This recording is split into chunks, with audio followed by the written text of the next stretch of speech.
Columbia Broadcasting System and its affiliated stations present Orson Welles and the Mercury Theater on the air in The War of the Worlds by H.G. Wells.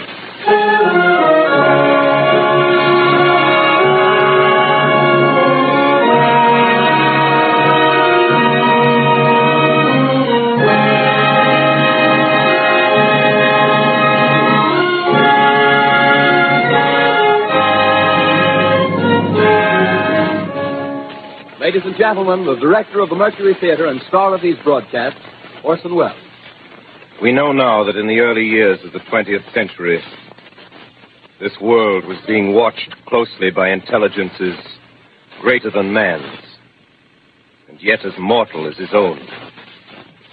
We know now that as human beings busied themselves about their various concerns, they were scrutinized and studied, perhaps almost as narrowly as a man with a microscope might scrutinize the transient creatures that swarm and multiply in a drop of water. With infinite complacence, people went to and fro over the earth about their little affairs, serene in the assurance of their dominion over this small, spinning fragment of solar driftwood, which by chance or design, man has inherited out of the dark mystery of time and space. Yet across an immense ethereal gulf, minds that are to our minds as ours are to the beasts in the jungle, intellects vast, cool, and unsympathetic, regarded this earth with envious eyes and slowly and surely drew their plans against us. In the 39th year of the 20th century came the Great Disillusionment. Near the end of October, business was better. The war scare was over. More men were back at work. Sales were picking up. On this particular evening, October 30th, the Crosley service estimated that 32 million people were listening in on radios. For the next 24 hours, not much change in temperature. A slight atmospheric disturbance of undetermined origin is reported over Nova Scotia, causing a low-pressure area to move down rather rapidly over the northeastern states, bringing a forecast of rain accompanied by winds of light gale force. Maximum temperature 66, minimum 48. This weather report comes to you from the Government Weather Bureau. We take you now to the Meridian Room in the Hotel Park Plaza in downtown New York, where you will be entertained by the music of Raymond Raquello and his orchestra.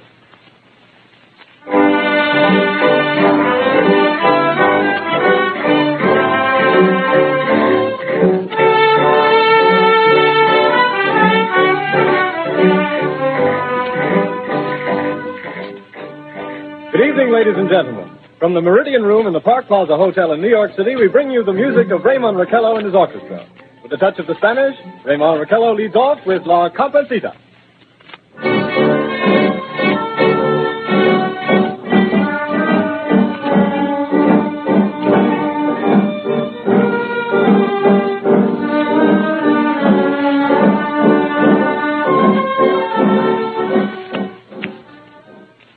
Ladies and gentlemen, we interrupt our program of dance music to bring you a special bulletin from the Intercontinental Radio News.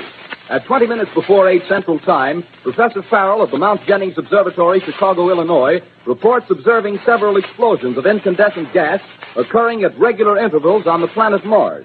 The spectroscope indicates the gas to be hydrogen and moving toward the Earth with enormous velocity. Professor Pearson of the observatory at Princeton confirms Farrell's observation and describes the phenomenon as, quote, like a jet of blue flame shot from a gun, unquote. We now return you to the music of Raymond Raquello, playing for you in the Meridian Room of the Park Plaza Hotel, situated in downtown New York.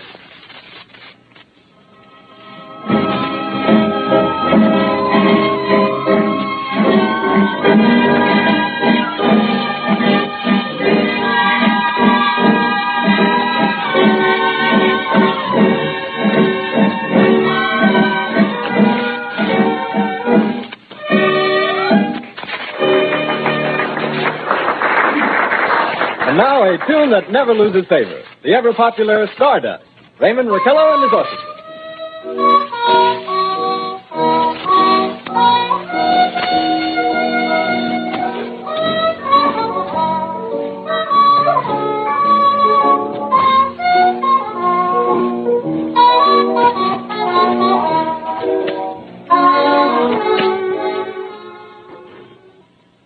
Ladies and gentlemen, following on the news given in our bulletin a moment ago, the Government Meteorological Bureau has requested the large observatories of the country to keep an astronomical watch on any further disturbances occurring on the planet Mars. Due to the unusual nature of this occurrence, we have arranged an interview with a noted astronomer, Professor Pearson, who will give us his views on this event. In a few moments, we will take you to the Princeton Observatory at Princeton, New Jersey. We return you until then to the music of Ramon Raquello and his orchestra.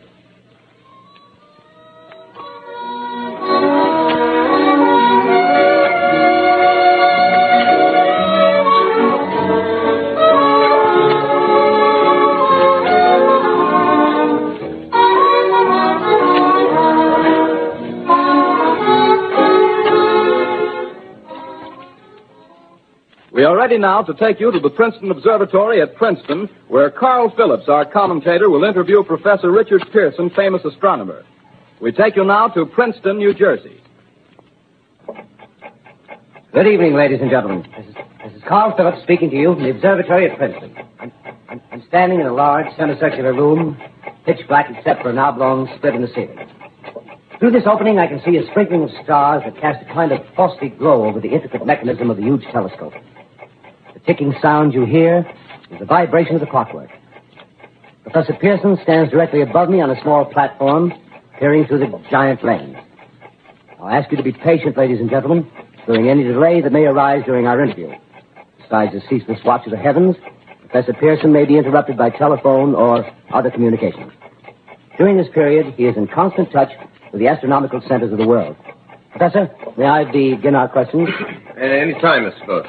Professor, would you please tell our radio audience exactly what you see as you observe the planet Mars through your telescope? Nothing unusual at the moment, Mr. Phillips. A red disk swimming in the blue sea. Transverse stripes across the disk. Quite distinct now because Mars happens to be at the point nearest the Earth, in opposition, as we call it. In your opinion, what do these transverse stripes signify, Professor Pearson? Not canals, I can assure you, Mr. Phillips. They... Although that's the popular conjecture of those who imagine Mars to be inhabited. From a scientific viewpoint, the stripes are merely the result of atmospheric conditions peculiar to the planet. Then you're quite convinced, as a scientist, that living intelligence as we know it does not exist on Mars? I'd say the chances against it are 1,000 to 1. And yet, how do you account for these gas eruptions occurring on the surface of the planet at regular intervals? Phillips, I cannot account for it. By the way, Professor, for the benefit of our listeners, how far is Mars from the Earth? Approximately 40 million miles. Well, that seems a safe enough distance. Just a moment, ladies and gentlemen. Someone has just handed Professor Pearson a message. While he reads it, let me remind you that we are speaking to you from the observatory in Princeton, New Jersey, where we are interviewing the world-famous astronomer, Professor Pearson. One moment, please. Professor Pearson has passed me a message which he has just received. Professor, may I read the message to the listening audience? Certainly, Mr. Phillips. Ladies and gentlemen, I shall read you a wire addressed to Professor Pearson from Dr. Gray of the Natural History Museum, New York. Quote, 9:15 p.m. Eastern Standard Time. Seismograph registered shock of almost earthquake intensity occurring within a radius of 20 miles of Princeton. Please investigate. Signed, Lloyd Gray, Chief of Astronomical Division. Unquote. Professor Pearson, could this occurrence possibly have something to do with the disturbances observed on the planet Mars? Hardly, Mr. Phillips. This is probably a meteorite of unusual size, and its arrival at this particular time is merely a coincidence. However, we shall conduct a search as soon as daylight permits. Thank you, Professor. Ladies and gentlemen, for the past 10 minutes, we've been speaking to you from the observatory at Princeton, bringing you a special interview with Professor Pearson, noted astronomer. This is Carl Phillips speaking. We are returning you now to our New York studio.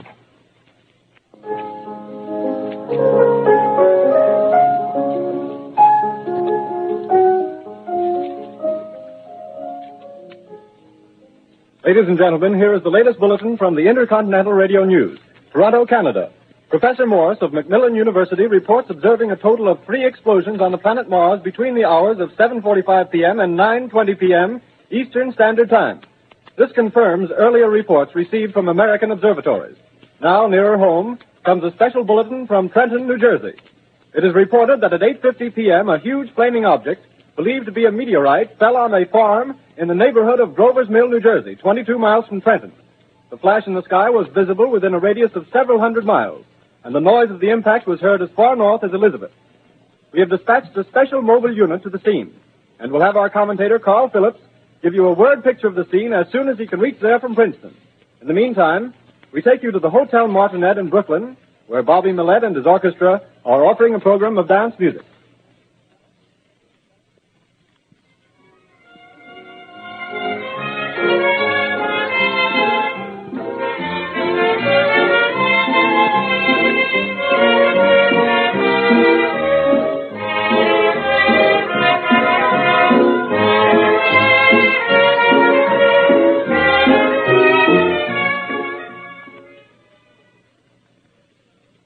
We take you now to Grover's Mill, New Jersey.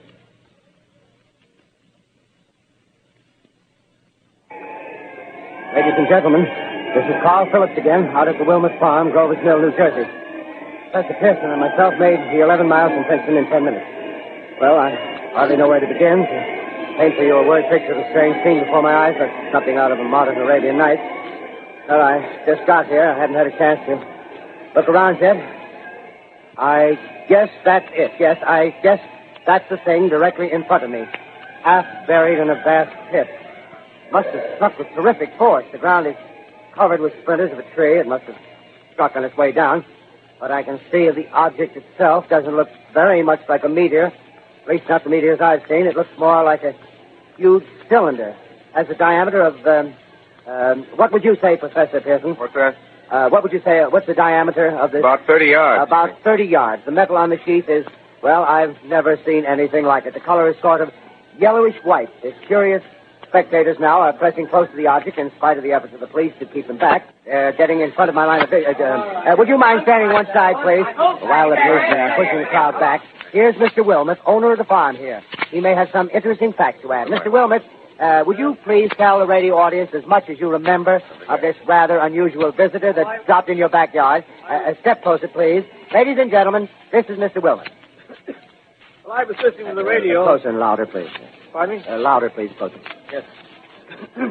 I was listening to the radio and kind of drowsing. That professor fellow was talking about Mars, so I was half chosen and half... Yes, Mr. Wilmot, and then what happened? Well, as I was saying, I was listening to the radio, kind of halfway. Yes, Mr. Wilmot, and then you saw something. Well, not first off. I heard something. And what did you hear? A hissing sound like this. Kind of like a 4th of July rocket. Yes, then what? I turned my head out the window and would have sworn I was asleep and dreaming. Yes? I seen a kind of greenish streak and then zingo. Something smacked the ground, knocked me clear out of my chair. Well, were you frightened, Mr. Wilmot? Well, I ain't quite sure. I reckon I was kind of riled. Well, thank you, Mr. Wilmot. Thank you very much. Yeah, you want me to tell No, that's some quite more? all right. That's plenty. Ladies and gentlemen, you've just heard Mr. Wilmot, owner of the farm where this thing has fallen. I wish I could convey the atmosphere, the background of this fantastic scene. Hundreds of cars are parked in the field in back of us, and the police are trying to rope off the roadway leading into the farm, but it's no use. They're breaking right through. The car's headlights throw an enormous spotlight on the pit where the object's half buried. Now, some of the more daring souls now are venturing near the edge. Their silhouettes stand out against the metal sheet. One man wants to touch the thing. He's having an argument with the policeman. Now, the policeman wins. Now, ladies and gentlemen, there's something I haven't mentioned in all this excitement, but it's becoming more distinct. Perhaps you've caught it already on your radio. Listen, please. Do you hear it? It's a curious humming sound that seems to come from inside the object. I'll move the microphone nearer. Here. Now, we're not more than 25 feet away. Can you hear it now? Professor Pearson. Yes, sir. Can you tell us the meaning of that scraping noise inside the thing? Possibly the unequal cooling of its surface. I say, do you still think it's a meteor, Professor? I don't know what to think. The metal casing is definitely extraterrestrial. Not found on this Earth. Friction with the Earth's atmosphere usually tears holes in a meteorite. This thing is smooth, and you can see it's cylindrical Just a minute. shape. Something's happening. Ladies and gentlemen, this is terrific. This end of the thing is beginning to flake off. The top is beginning to rotate like a screw, and the thing must be hollow. He's moving. Keep back there. Keep back there. Keep those men back. Keep back there. Keep those idiots back. He's off. The top's loose. Look out there. Stand back. Ladies and gentlemen, this is the most terrifying thing I've ever witnessed. Wait a minute. Someone's calling someone or something. I can see turning out of that black hole two luminous discs. The eyes, it might be a face, might be almost Good heavens. Something wriggling out of the shadow like a gray snake. Now it's another one and another one and another one. They look like tentacles to me. Oh, yeah, I can see the thing's body now. It's large as a bear.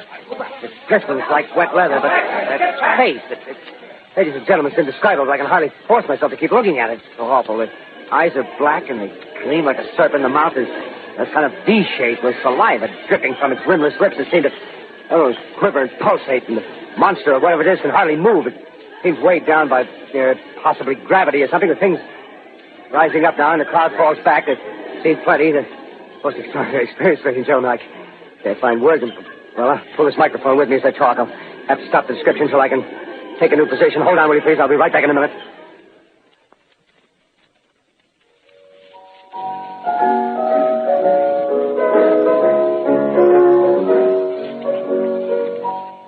Yards to my right.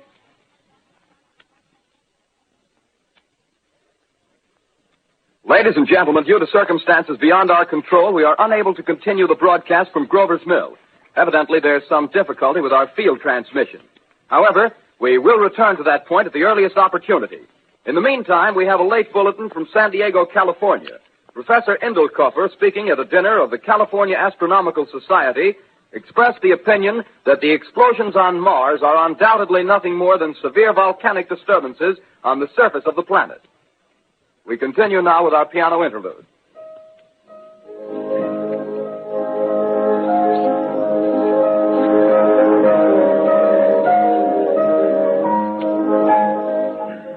Ladies and gentlemen, I've just been handed a message that came in from Grover's Mill by telephone. Just one moment, please. At least 40 people, including 6 state troopers, lie dead in a field east of the village of Grover's Mill, their bodies burned and distorted beyond all possible recognition. The next voice you hear will be that of Brigadier General Montgomery Smith, commander of the state militia at Trenton, New Jersey. I have been requested by the governor of New Jersey to place the counties of Mercer and Middlesex as far west as Princeton and east to Jamesburg under martial law. No one will be permitted to enter this area except by special pass issued by state or military authorities. 4 companies of state militia are proceeding from Trenton to Grover's Mill and will aid in the evacuation of homes within the range of military operations. Thank you. You have just been listening to General Montgomery Smith, commanding the state militia at Trenton. In the meantime, further details of the catastrophe at Grover's Mill are coming in. The strange creatures, after unleashing their deadly assault, crawled back in their pit and made no attempt to prevent the efforts of the firemen to recover the bodies and extinguish the fire. The combined fire departments of Mercer County are fighting the flames which menace the entire countryside. We have been unable to establish any contact with our mobile unit at Grover's Mill, but we hope to be able to return you there at the earliest possible moment. In the meantime, we take you to... Just one moment, please. Ladies and gentlemen, I have just been informed that we have finally established communication with an eyewitness of the tragedy. Professor Pearson has been located at a farmhouse near Grover's Mill, where he has established an emergency observation post. As a scientist, he will give you his explanation of the calamity. The next voice you hear will be that of Professor Pearson, brought to you by direct wire. Professor Pearson. Of the creatures in the rocket cylinder at Grover's Mill, I can give you no authoritative information, either as to their nature, their origin, or their purposes here on Earth. Of their destructive instrument, I might venture some conjectural explanation. For want of a better term, I shall refer to the mysterious weapon as a heat ray. It's all too evident that these creatures have scientific knowledge far in advance of our own. It's my guess that in some way they are able to generate an intense heat in a chamber of practically absolute non-conductivity. This intense heat they project in a parallel beam against any object they choose by means of a polished parabolic mirror of unknown composition, much as the mirror of a lighthouse projects a beam of light. That is my conjecture of the origin of the heat ray. Thank you, Professor Pearson. Ladies and gentlemen, here is a bulletin from Trenton. It is a brief statement informing us that the charred body of Carl Phillips has been identified in a Trenton hospital. Now, here's another bulletin from Washington, D.C. The Office of the Director of the National Red Cross reports 10 units of Red Cross emergency workers have been assigned to the headquarters of the state militia, stationed outside of Grover's Mill, New Jersey. Here's a bulletin from State Police, Princeton Junction. The fires at Grover's Mill and vicinity are now under control. Scouts report all quiet in the pit, and there is no sign of life appearing from the mouth of the cylinder. Now, ladies and gentlemen, we have a special statement from Mr. Harry McDonald, Vice President in charge of operations. We have received a request from the state militia of Trenton to place at their disposal our entire broadcasting facilities. In view of the gravity of the situation, and believing that radio has a responsibility to serve in the public interest at all times, we are turning over our facilities to the state militia at Trenton. We take you now to the field headquarters of the state militia near Grover's Mill, New Jersey. This is Captain Lansing of the Signal Corps, attached to the state militia, now engaged in military operations in the vicinity of Grover's Mill. Situation arising from the reported presence of certain individuals of unidentified nature is now under complete control. The cylindrical object, which lies in a pit directly below our position, surrounded on all sides by 8 battalions of infantry, without heavy field pieces, but adequately armed with rifles and machine guns. All cause for alarm, if such cause ever existed, is now entirely unjustified. The things, whatever they are, do not even venture to poke their heads above the pit. I can see their hiding place plainly in the glare of the searchlights here. With all their reported resources, these creatures can scarcely stand up against heavy machine gun fire. Anyway, it's an interesting outing for the troops.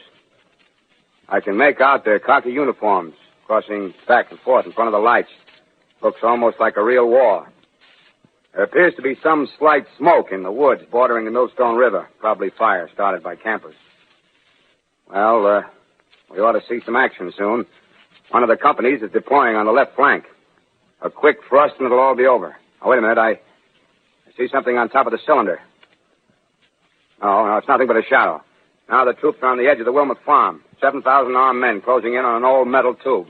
A tub, rather. Well, wait, that wasn't a shadow. It's something moving. Solid metal, kind of a shield-like affair rising up out of the cylinder. It's going higher and higher. What? It's standing on legs, actually rearing up on a sort of metal framework. Now it's reaching above the trees and the searchlights are on it. Hold on.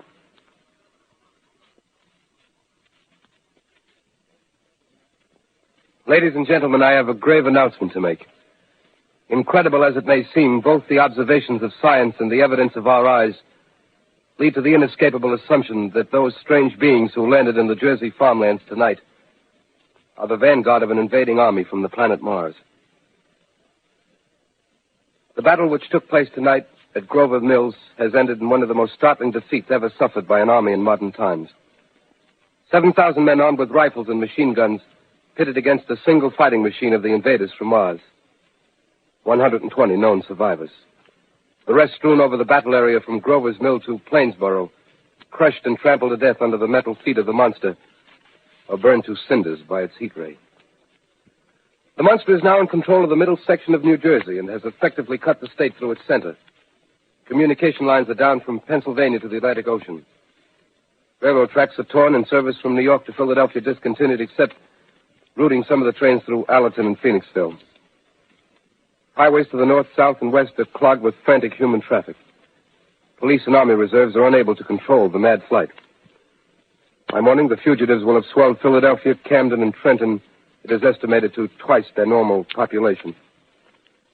Martial law prevails throughout New Jersey and eastern Pennsylvania. At this time, we take you to Washington for a special broadcast on the national emergency. The Secretary of the Interior. Citizens of the nation, I shall not try to conceal the gravity of the situation that confronts the country, nor the concern of your government in protecting the lives and property of its people. However, I wish to impress upon you, private citizens and public officials, all of you, the urgent need of calm and resourceful action. Fortunately, this formidable enemy is still confined to a comparatively small area. and we may place our faith in the military forces to keep them there. In the meantime, placing our faith in God, we must continue the performance of our duties, each and every one of us, so that we may confront this destructive adversary with a nation united, courageous, and consecrated to the preservation of human supremacy on this earth. I thank you. You have just heard the Secretary of the Interior speaking from Washington. Bulletins too numerous to read are piling up in the studio here. We're informed that the central portion of New Jersey is blacked out from radio communication due to the effect of the heat ray upon power lines and electrical equipment. Here's a special bulletin in New York. Cables have been received from English, French, and German scientific bodies offering assistance. Astronomers report continued gas outbursts at regular intervals on the planet Mars. The majority voiced the opinion that the enemy will be reinforced by additional rocket machines. There have been several attempts made to locate Professor Pearson of Princeton, who has observed Martians at close range. It is feared he was lost in the recent battle. Langham Field, Virginia. Scouting planes report 3 Martian machines visible above treetops, moving north toward Somerville with population fleeing ahead of them. The heat ray is not in use, although advancing at express train speed, invaders pick their way carefully. They seem to be making a conscious effort to avoid destruction of cities and countryside. However, they stop to uproot power lines, bridges, and railroad tracks. Their apparent objective is to crush resistance, paralyze communication, and disorganize human society. Here is a bulletin from Basking Ridge, New Jersey. Coon hunters have stumbled on a second cylinder similar to the first, embedded in the great swamp 20 miles south of Morristown. Army field pieces are proceeding from Newark to blow up the second invading unit before the cylinder can be opened and the fighting machine rigged. They are taking up a position in the foothills of Watchung Mountains. Another bulletin from Langham Field, Virginia. Scouting planes report enemy machines, now 3 in number, increasing speed northward, kicking over houses and trees in their evident haste to form a conjunction with their allies south of Morristown. Machines also sighted by telephone operator east of Middlesex within 10 miles of Plainfield. Here's a bulletin from Winston-Field, Long Island. A fleet of Army bombers carrying heavy explosive flying north in pursuit of enemy. Scouting planes act as guides. They keep the speeding enemy in sight. Just a moment, please, ladies and gentlemen. We've run special wires to the artillery line in adjacent villages to give you direct reports in the zone of the advancing enemy. First, we take you to the battery of the 22nd Field Artillery, located in the Watchung Mountains. Range 32 meters. 32 meters. Projection 39 degrees. 39 degrees. Fire. 140 yards to the right, sir. Shift range 31 meters. 31 meters. Projection 37 degrees. 37 degrees. Fire.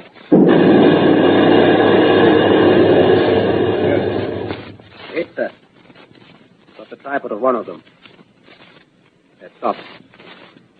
The others are trying to repair it. Quick, get the range. Shift 30 meters. 30 meters. Projection 27 degrees. 27 degrees. Fire.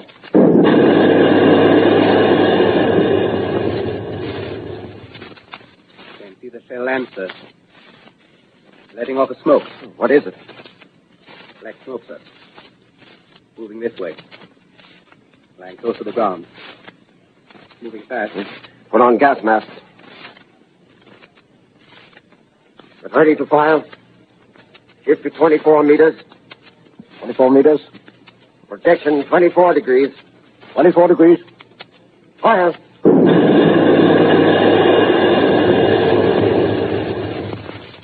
Still can't see, sir. Smoke's coming nearer. Get the range. 23 meters. 23 meters. 23 meters. 22 degrees. 22 degrees.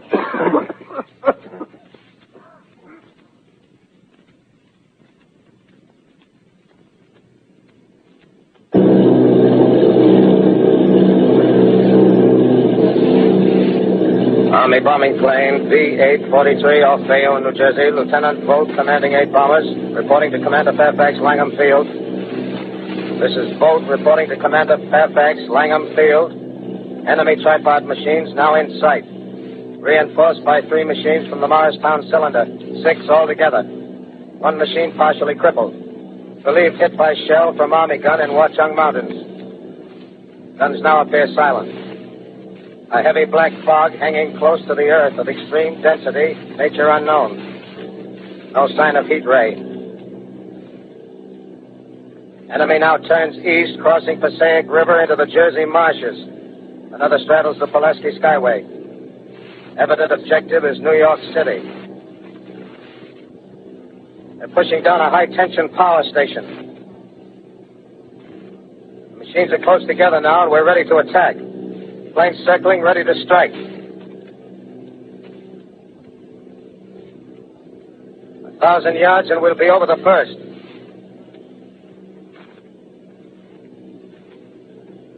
$800 yards.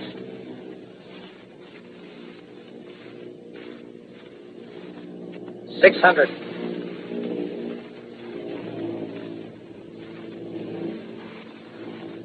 $400. $200. There they go. The giant arm raised. Green flash. They're spraying us with flame. 2,000 feet.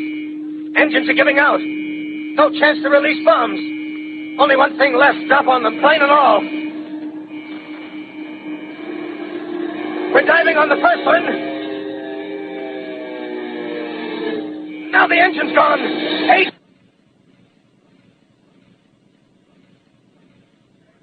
This is Bayonne, New Jersey, calling Langham Field. This is Bayonne, New Jersey, calling Langham Field. Come in, please. This is Langham Field. Go ahead. 8 Army bombers in engagement with enemy tripod machines over Jersey Flats. Engines incapacitated by heat ray. All crashed. 1 enemy machine destroyed. Enemy now discharging heavy black smoke in direction of... This is Newark, New Jersey. This is Newark, New Jersey. Warning. Poisonous black smoke pouring in from Jersey marshes. Reaches South Street. Gas masks useless. Urge population to move into open spaces. Automobiles use routes 7, 23, 24. Avoid congested areas. Smoke now spreading over Raymond Boulevard.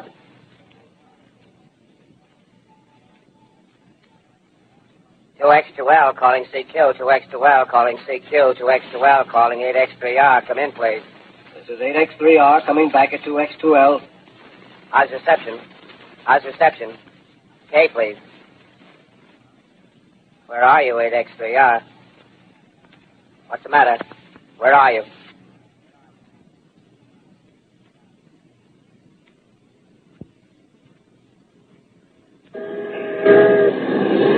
I'm speaking from the roof of Broadcasting Building. I'm speaking from the roof of Broadcasting Building, New York City. The bells you hear are ringing to warn the people to evacuate the city as Martians approach. Estimated in the last 2 hours, 3 million people have moved out along the roads to the north. Hutchison River Parkway is still kept open for motor traffic. Avoid bridges to Long Island, hopelessly jammed. All communication with Jersey Shore closed 10 minutes ago. No more defenses. Our army is wiped out. Artillery, Air Force, everything wiped out. This may be the last broadcast. We'll stay here to the end. People are holding service here below us in the cathedral. Now I look down the harbor, all manner of boats, overloaded with fleeing population pulling out from docks. Streets are all jammed. Noise and crowds like New Year's Eve in city. Wait a minute. The enemy is now in sight above the Palisades. Five great machines. First one is crossing the river. I can see it from here, wading the Hudson like a man wading through a brook. A bulletin is handed me. Martian cylinders are falling all over the country.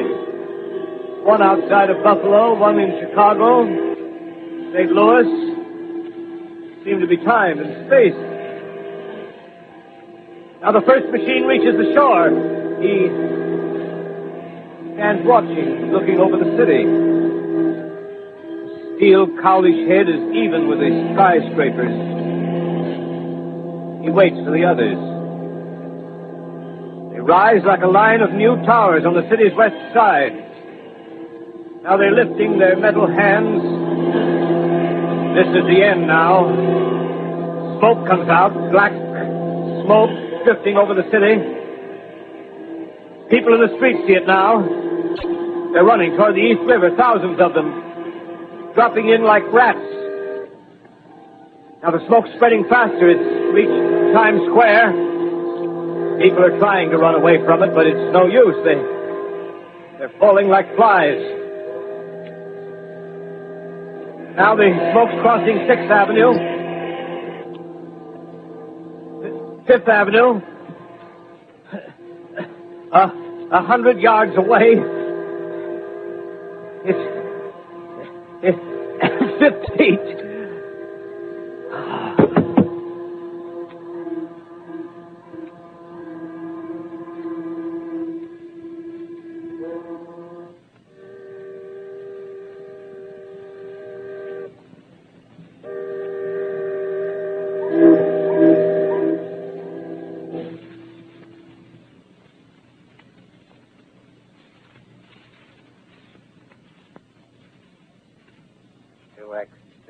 Calling, say Q. 2X2L calling, say Q. 2X2L calling, say Q, New York. Isn't there anyone on the air? Isn't there anyone on the air? Isn't there anyone? 2X2L.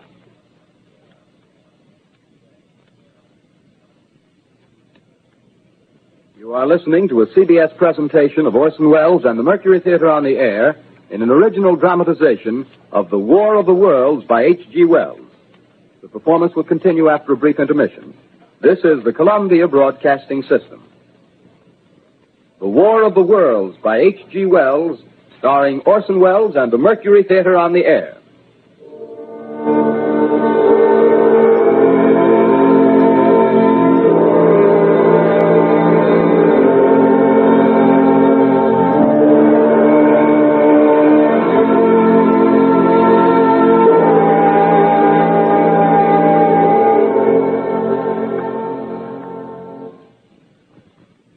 I set down these notes on paper. I'm obsessed by the thought that I may be the last living man on Earth.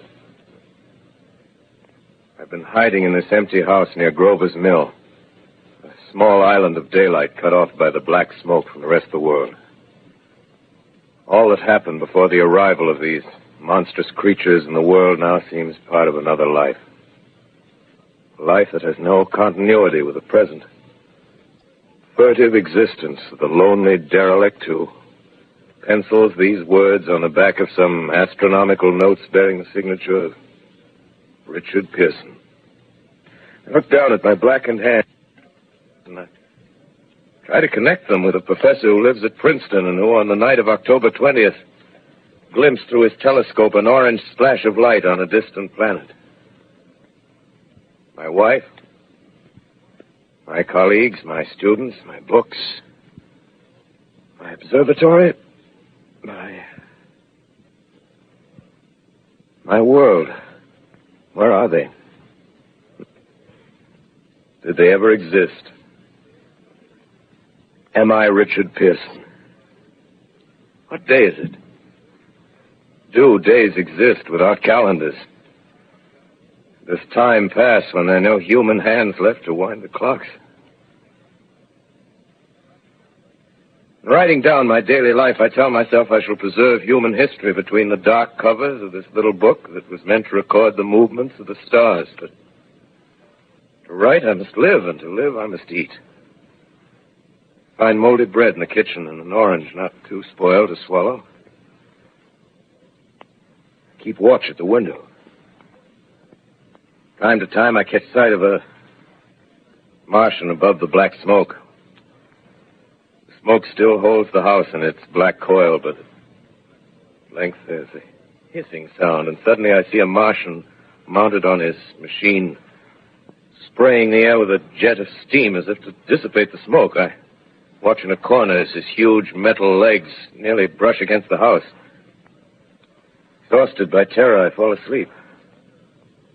Morning. Sun streams from the window. The black cloud of gas is lifted, and the scorched meadows to the north look as though a black snowstorm had passed over them. I venture from the house. I make my way to a road, no traffic. Here and there, a wrecked car, baggage overturned, a blackened skeleton. Push on north. For some reason, I feel safer trailing these monsters than running away from them. And I keep a careful watch. I've seen the Martians feed. Should one of their machines appear over the top of trees, I'm ready to fling myself flat on the earth. I come to a chestnut tree. October. Chestnuts are ripe. Fill my pockets. Must keep it alive. 2 days I wander in a vague northerly direction through a desolate world. Finally, I notice a living creature. A small red squirrel in a beech tree. I stare at him and wonder. He stares back at me. I believe at that moment the animal and I shared the same emotion. The joy of finding another living being.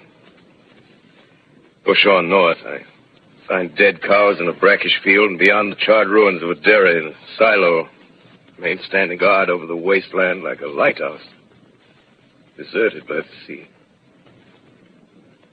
Astride the silo perches a weathercock. The arrow points north. North. Next day, I come to a city.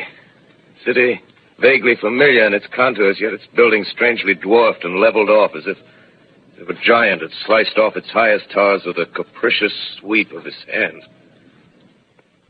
Reached the outskirts. I found Newark. Newark, undemolished but humbled by some whim of the advancing Martians.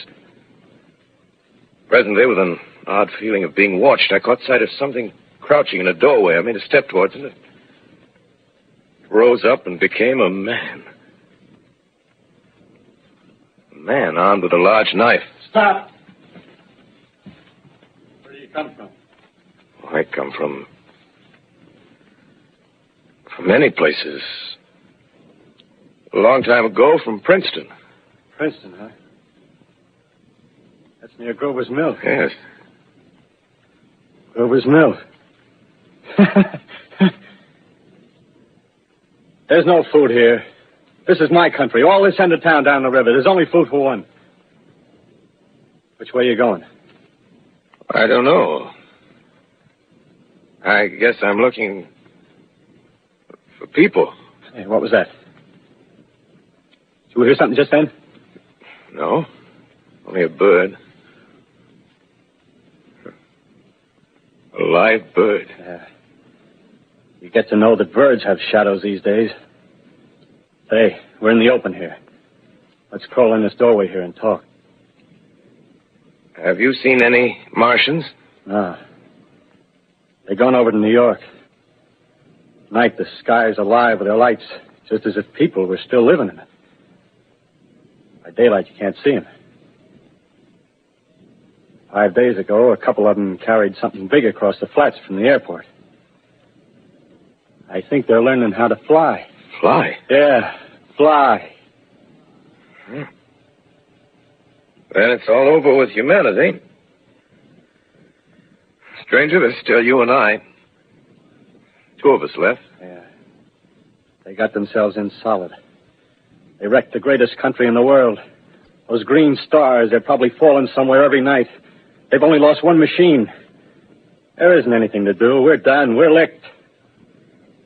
Where were you? You're in a uniform. Yeah, what's left of it. I was in the militia. National Guard. That's good. There wasn't any war. any more than there's war between men and ants. Yes, but we're eatable ants. I found that out.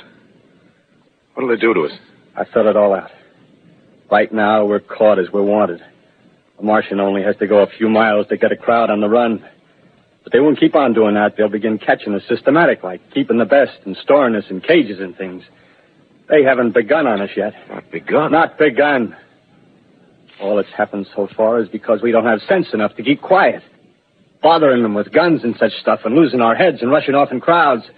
Now, instead of our rushing around blind, we got to fix ourselves up according to the way things are now.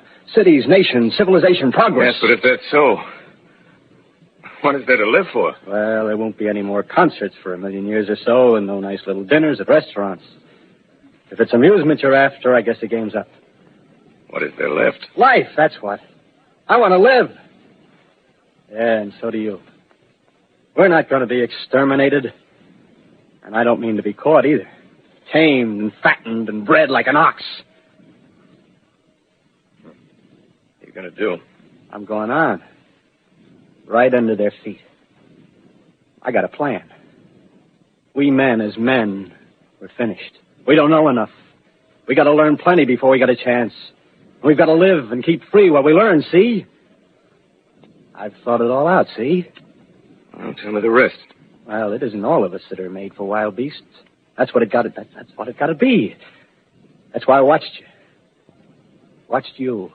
All those little office workers that used to live in these houses. They be no good. They haven't any stuff in them. They used to run off to work. I've seen hundreds of them running to catch their commuter's train in the morning, afraid they'd get canned if they didn't. Running back at night, afraid they wouldn't be in time for dinner. Lives insured and a little invested in case of accidents. Yeah, and on Sundays, worried about the hereafter. Well, the Martians, they'll be a godsend for those guys. Nice, roomy cages, good food, careful breeding, no worries. Yeah, after a week or so of chasing around the fields on empty stomachs, they'll come and be glad to be caught. You've thought it all out, haven't you? Sure, you bet I have. That isn't all. These Martians are going to make pets of some of them. Train them to do tricks. Who knows, get sentimental over the pet boy who grew up and had to be killed. Yeah, and some maybe, they'll train to hunt us. Oh, no, it's impossible. Human Yes, they will. There's men who do it gladly. If one of them ever comes after me, by... In the meantime, you and I and others like us, where are we to live when the Martians own the Earth? I got it all figured out. We'll live underground. I've been thinking about the sewers. Under New York, there are miles and miles of them. The main ones, they're big enough for anybody. And there's cellars, vaults, underground storerooms, railway tunnels, subways. You begin to see, huh? We'll get a bunch of strong men together. No weaklings. That rubbish, out. As you meant me to go. All right. Give you a chance, didn't I? Won't quarrel about that. Go on. Well, we got to make safe places for us to stay in, see? Get all the books we can. Science books. That's where men like you come in, see? We raid the museums. We'll even spy on the Martians. May not be so much we have to learn before... Listen. Just imagine this. 4 or 5 of their own fighting machines suddenly start off. Heat rays right and left. Not a Martian in them. Not a Martian in them, see? But men. Men who've learned the way how. May even be in our time. Gee. Imagine having one of them lovely things with a heat ray wide and free. We'd turn it on Martians. We'd turn it on men. We'd bring everybody down on their knees. That's your plan. You. Me. A few more of us. We'd own the world. I see. Hey. Hey, what's the matter? Where are you going? Not to your world. Bye, stranger. Well, after parting with the artilleryman, I came at last to the Holland Tunnel. I entered that silent tube. Anxious to know the fate of the great city on the other side of the Hudson. Cautiously, I came out of the tunnel and made my way up Canal Street. Reached 14th Street, and there again were Black powder and several bodies and an evil, ominous smell from the gratings of the cellars of some of the houses. I wandered up through the 30s and 40s, stood alone on Times Square, caught sight of a lean dog running down 7th Avenue with a piece of dark brown meat in his jaws and a pack of starving mongrels at his heels. Made a wide circle around me as though he feared I might prove a fresh competitor. Walked up Broadway in the direction of that strange powder, past silent shop windows, displaying their mute wares to empty sidewalks. Past the Capitol Theater, silent, dark. Past a shooting gallery where a row of empty guns faced an arrested line of wooden ducks. Near Columbus Circle, I noticed models of 1939 motor cars in the showrooms facing empty streets. Over the top of the General Motors building, I watched a flock of black birds circling in the sky. Hurried on. Suddenly, I caught sight of the hood of a Martian machine, standing somewhere in Central Park, gleaming in the late afternoon sun. An insane idea. I rushed recklessly across Columbus Circle and into the park. I climbed a small hill above the pond at 60th Street, and from there I could see, standing in a silent row along the mall, 19 of those great metal titans, their cowls empty, their steel arms hanging listlessly by their sides. I looked in vain for the monsters that inhabit those machines. Suddenly, my eyes were attracted to the immense flock of black birds that hovered directly below me. They circled to the ground. And there before my eyes, stark and silent, lay the Martians with the hungry birds pecking and tearing brown shreds of flesh from their dead bodies. Later, when their bodies were examined in laboratories, it was found that they were killed by the putrefactive and disease bacteria against which their systems were unprepared. Slain, after all, man's defenses had failed by the humblest thing that God, His wisdom, has put upon this earth. Before the cylinder fell, there was a general persuasion that through all the deep of space, no life existed beyond the petty surface of our minute sphere. Now we see further. Dim and wonderful is the vision I've conjured up in my mind of life spreading slowly from this little seedbed of the solar system throughout the inanimate vastnesses of sidereal space. But it's a remote dream. Maybe that the destruction of the Martians is only a reprieve to them and not to us. Is the future ordained, perhaps? Strange it now seems to sit in my peaceful study at Princeton, writing down this last chapter of the record, begun at a deserted farm in Grover's Mill. Strange to watch children playing in the streets. Strange to see young people strolling on the green where the new spring grass heals the last black scars of a bruised earth. Strange to watch the sightseers enter the museum where the dissembled parts of a Martian machine are kept on public view. Strange when I recall the time when I first saw it. Bright and clean-cut, hard and silent under the dawn of that last great day.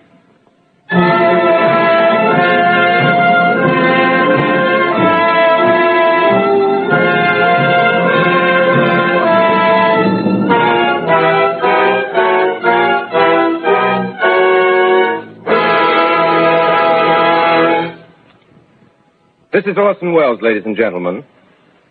Out of character, to assure you that the War of the Worlds has no further significance than as the holiday offering it was intended to be. The Mercury Theater's own radio version of dressing up in a sheet and jumping out of a bush and saying boo. Starting now, we couldn't soap all your windows and steal all your garden gates. By tomorrow night, so we did the best next thing. We annihilated the world before your very ears and utterly destroyed the CBS. You will be relieved, I hope, to learn that we didn't mean it, and that both institutions are still open for business. So goodbye, everybody, and remember, please, for the next day or so, the terrible lesson you learned tonight. that grinning, glowing, globular invader of your living room is an inhabitant of the pumpkin patch, and if your doorbell rings and nobody's there, that was no Martian. It's Halloween.